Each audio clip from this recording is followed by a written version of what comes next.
All right, so we are doing this problem, which has a lot of decimals. And so we're gonna go through the steps. The reason we're doing this is because it's on the CBA and we want you to practice. So make sure you're writing all this down. We're gonna go through it together.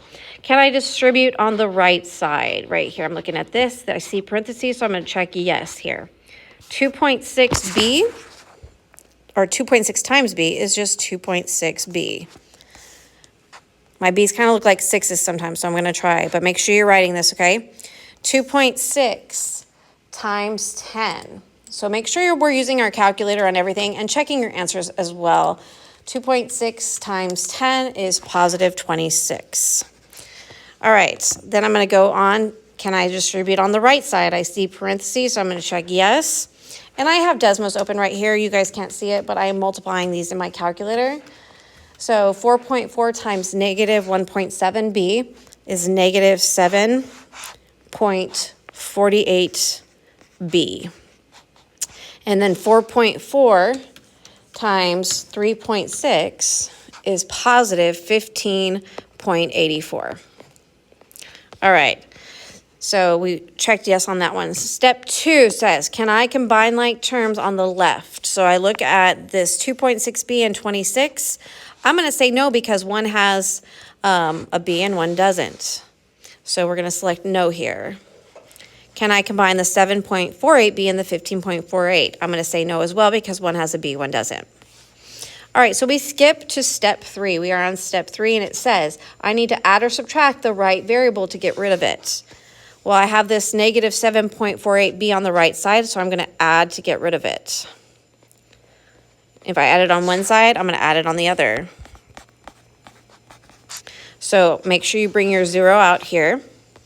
I'm going to select yes to this. Oh, well, this is yes. So I'm just going to write yes, I guess. And I'm going to use my calculator, and I'm going to add 2.6 plus 7.48. And I end up getting 10.08b. I'm going to bring down my 26, and I'm going to bring down my 15.84. All right, so then we have to go on. And we are on step 4 because my b's didn't cancel this time like the last one. So I know it's not going to be no solution or many solution. We're here. We want to add or subtract the constant on the left side. So out of these two numbers, my constant is the one without b. So to get rid of the 26, we are going to subtract 26 from both sides. And so that zeroes out right here. I'm going to bring down my 10.08b.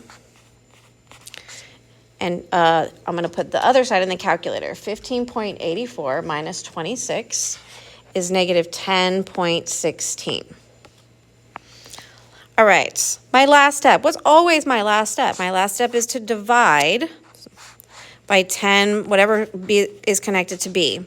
Divide by 10.08. I don't think there's a way for you to put the divide line, but please know that when you're writing it, you need to, but on the next slide, you can't. So these are going to cancel out, and I have just b equals, and I'm going to put this in the calculator. Now, it's going to be a decimal, and that's okay.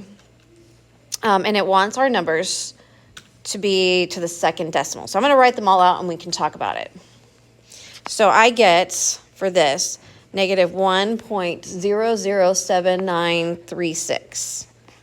Well, I know I'm going to start with negative 1 point. Well, it only wants to this decimal. But what does the 7 make this happen to this 0 here? The 7 turns that 0 into a 1. So that would be my final answer. So make sure you have this all written down and you put it in the next slide.